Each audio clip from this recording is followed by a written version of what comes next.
And we're live. Hi, everyone. Welcome back to another episode of our Senior Fireside Chats. Today, we're joined by the incredible Kevin Casey. Oh, hi, I'm Kevin Casey. I don't know about the incredible part. But, yeah, senior at the Richmond Senior Center Uh-huh. Now, in my 70s. But yeah, go ahead. oh, sorry. Anyway, today's episode is going to be about drugs and alcohol and the dangers surrounding them. I know that we may have referenced these topics here and there before, but I didn't think we ever dedicated a whole entire episode about it. So today, Kevin's going to talk about it. So, Kevin, could you share with everyone the story that you told me earlier? Yeah, well, I have a couple of stories. Mm-hmm. Well, the one I talked to you about was a grammar school friend of mine. His son died recently, about 6-7 months ago. Well, maybe 9 months ago. And I think it was only like 30, and it was a fentanyl overdose, and he just died on the sidewalk in front of a Safeway, and it was pretty terrible. But it's just a reminder of how dangerous these drugs can be. He had a drug problem, but with fentanyl, I guess you can't breathe. Suddenly you have trouble breathing, and it can do you in pretty quickly. Mm-hmm.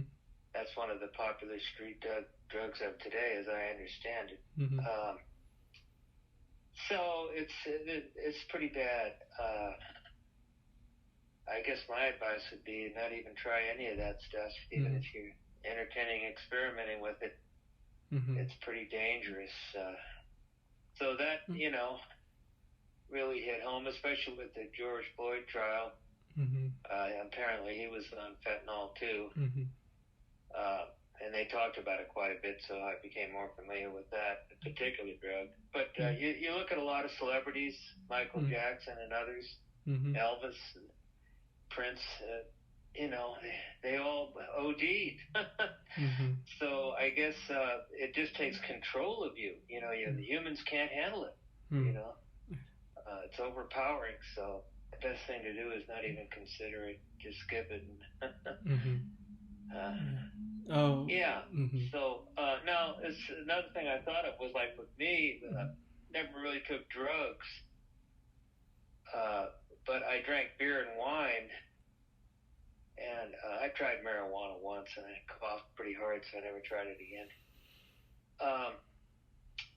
But I used to drink beer and wine, and sometimes I'd drink too much, put on the headphones and listen to music, and you find yourself, or I found myself, consuming a few more glasses than I expected to or anticipated. I think I'm better off for it. At least I'm still alive, for one thing. Yeah. And I quit smoking about 40 years ago, too. That's good, yeah. Yeah, so if you can keep away from those things, it might give your life a little more longevity. If I'm any testament to that, I'm still here. I know genes and other things are involved, risk factors, but if you stay healthy and exercise and eat reasonably pretty well, it should keep you in good health. Yeah, so thanks for sharing. Yeah. One thing I want to touch on that I just noticed is that you mentioned earlier how don't even be tempted about trying new drugs. One thing I want to mention that I think is quite pertinent among people my age is that it seems that there's a lot of people who have this belief that because they're young, they're essentially immortal. And I've heard some people at my school say like, oh, I'm just going to try this drug just for the sake of trying it, or just for the ability to say like, hey, I've done it. Or just experiment. Yeah, exactly. Try it once. And what happens if you like it? Which some of them exactly. do. On it. That's the problem. Yeah. But yeah, so they should, young people, middle-aged, old people should think twice. And it's going to be harder, I think, for these upcoming generations because some of these drugs are legal now. Marijuana is still considered a federal class drug, Mm-hmm. and it's legal everywhere. So I think I'm sure more people will be experimenting and trying, and Mm-hmm. so it presents a lot more pressure and for the young Yeah. people because Mm-hmm. it's so easily accessible and legal, Mm-hmm. and they may want to try it under those conditions. But Mm-hmm. I would still, it's up to the individual, but I Yeah. think it's bad news, basically. One question that I wanted to ask you was that you mentioned how about 40 years ago you used to drink and smoke, but now you mentioned that you're not doing it anymore. How did you make that jump? Because I know that's one of the toughest challenges someone can overcome. So I was Yeah. wondering how you managed to pull that off. Well, again, everybody is different, and people have different approaches, Mm-hmm. and even the medical profession and so-called experts have their different approaches Mm-hmm. to quitting. But for me, I figured it to be just a two-part consideration. Mm-hmm. The first part was, do you really want to quit these? Are you serious? Do you really want to quit smoking or drinking? Mm-hmm. Or are you just kind of fancifully thinking about it? But if you're serious and you really want to quit this, Mm-hmm. and you make that decision, you say, well, okay, I really want to do this. I'm going to do it, And then the next part is, in the two-part, is you don't smoke anymore. You don't drink anymore. Now, it's easier said than done. For sure. That's true. I grant you that. But if you make the decision, you want to stop or quit, and then you just don't do it anymore. Now, it may be hard, like smoking withdrawal for a couple of weeks. You can eat candy or more food or chew gum. But after a couple of weeks, you don't even miss it. Wow. In my opinion, I think it's better cold turkey. I see. Slowly. Other people may think, hey, wear a patch or just quit a little at a time or just cut back. But if you quit cold turkey and wait it out a few days and wait 2 weeks, all of a sudden you realize, I don't need this. I'm not yearning for it. I don't want it. And you think how stupid it is to put that smoke in your lungs, and the expense of it. Right. It's better to inhale fresh air. The cigarettes have tar that your lungs get black. Yeah. Yeah. So my cold turkey is what I recommend, and it can work if you make the decision. You're serious, and it might not work for everybody, but that's what I think is the best approach to quitting for me and many others.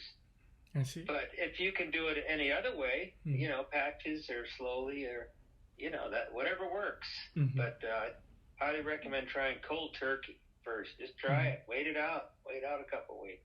And when I did, I could be in a room full of people smoking, and I had no interest or inclination to smoke. I mean, that's great to hear, honestly. Yeah. And nowadays that they smell different too. The cigarettes really don't smell very good. Wow. They used to smell better. You could be in a room of smoke and it didn't really bother you that much. But now to even be behind someone or next to someone, it just doesn't smell good. It's kind of annoying. Well, I'm curious about that actually. So, do you mean when you say they smell different? Do you mean because you quit smoking, you're turned away, or they smell bad? Or no, I believe, and I'm pretty sure they put more chemicals. Oh, I see. In the cigarettes, there's much more chemicals, and they just don't smell the same. I see.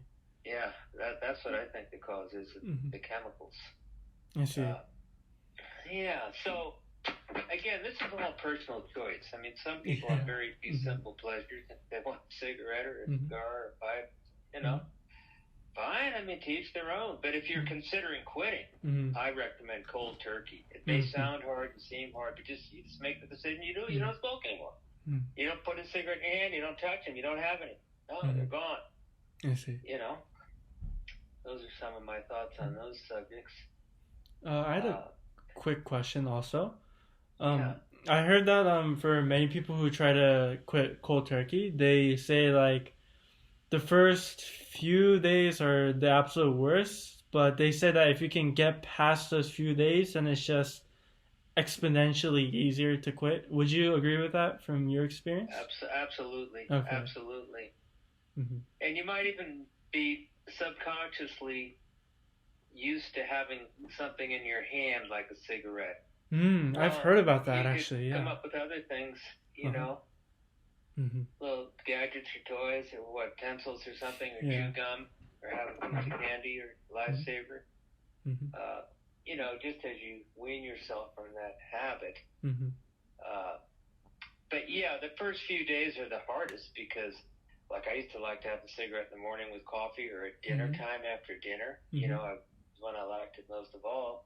And when those times came up, the first few days, it's like, whoa, I've always had a cigarette, you know, and if you think about it, you think, oh, geez, I'm sure I want one. I know I want one, but I don't smoke anymore.